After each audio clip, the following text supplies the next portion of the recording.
After a long selection process, participants were given the chance to attend the bootcamp where they learned how to deliver effective pitches and create compelling presentation materials.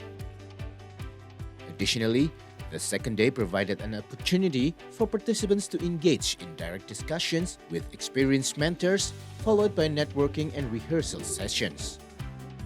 The bootcamp is essential for enhancing participants' skill ahead of the final pitch on Sunday.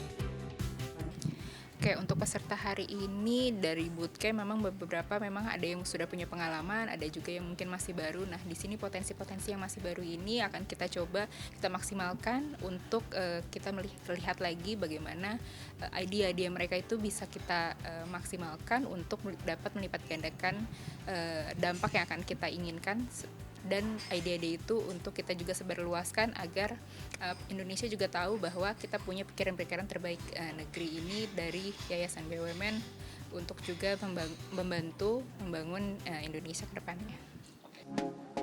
It also aims to strengthen the social impact of each startup. Ya, dari Angin kita tidak hanya melihat sisi bisnisnya saja, tapi dia juga harus memiliki sisi dampak. Dan dampak ini bisa kita lihat dari bagaimana mereka menjalankan bisnisnya dan bagaimana intention mereka ketika membuat dampak itu dalam bisnis mereka. Apakah mereka men-strategize-nya, apakah mereka mengukur impact-nya, itu adalah salah satu poin penting ketika kita melihat apakah bisnis ini berdampak gitu. Jadi nggak bisa nih asal-asalan, oh bisnis saya berdampak gitu. Tapi harus dibuktikan bagaimana cara mereka menjalankan bisnisnya. Throughout the bootcamp, mentors shared their expertise and encouraged participants to become confident and focused on problem solving. Young entrepreneurs were urged to view every challenges as an opportunity, not just for profit, but to offer solutions that benefit society. Ya memang justru dari anak muda itu anak-anak muda itu harus bisa melihat opportunity dari permasalahan gitu. Nah ini yang kita mau gali dan karena mereka ini adalah calon generasi menerus gitu ya. Selain profit oriented, tentunya kita harus berimbang, kalau misalnya mau keberlanjutan maka kita harus imbang antara profit, lingkungan, dan sosial. Nah jawabannya mungkin ada di startup ini, di mana mereka selain profit oriented juga menjawab isu-isu dan permasalahan sosial dan lingkungan di Indonesia. Participants were also advised to focus not only on their business models, but also on crafting compelling narratives to engage investors.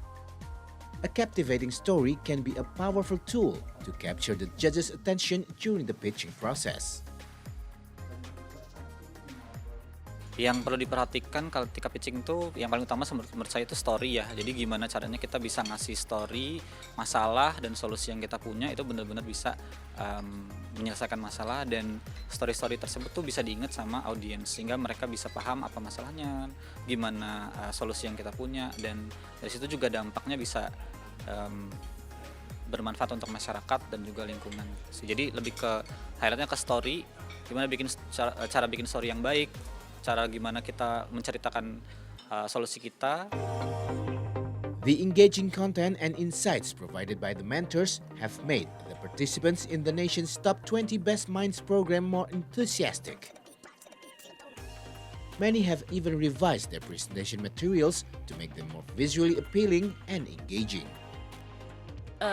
Kita sebagai stakeholder atau founders dari startup di sini dipertajam lagi nih cara untuk membuat PPT yang tepat saat presentasi di depan, bahkan sampai ke intonasi kita, cara body language kita di depan, karena mungkin selama ini kita fokusnya hanya di perusahaan kita aja dalam R&D-nya, teknologinya, tapi kan untuk hal-hal seperti itu ilmu baru lah yang saya dapatkan pada hari ini. Menurut saya materi yang paling pagi ya, yang pertama yang mengenai bagaimana kita membentuk storytelling. Jadi karena sebenarnya kan kita semua ini yang ada di sini punya story ya, punya cerita yang kita bawa dari usaha masing-masing, dari yayasan masing-masing. Tapi belum tentu orang lain tuh bisa memahami dan bisa menginfluence orang lain untuk memiliki kepedulian yang sama. Jadi ketika pelajaran itu kita diajarin bagaimana story kita juga menjadi story-nya audiens gitu. Ultimately, all 20 participants represented the best of thousands of startups that joined the program. Regardless of the outcome, their contributions are expected to address various societal challenges in the future. Arif Subakti and Reza Anindita for Today. Yayasan BUMN, Pria Terbaik.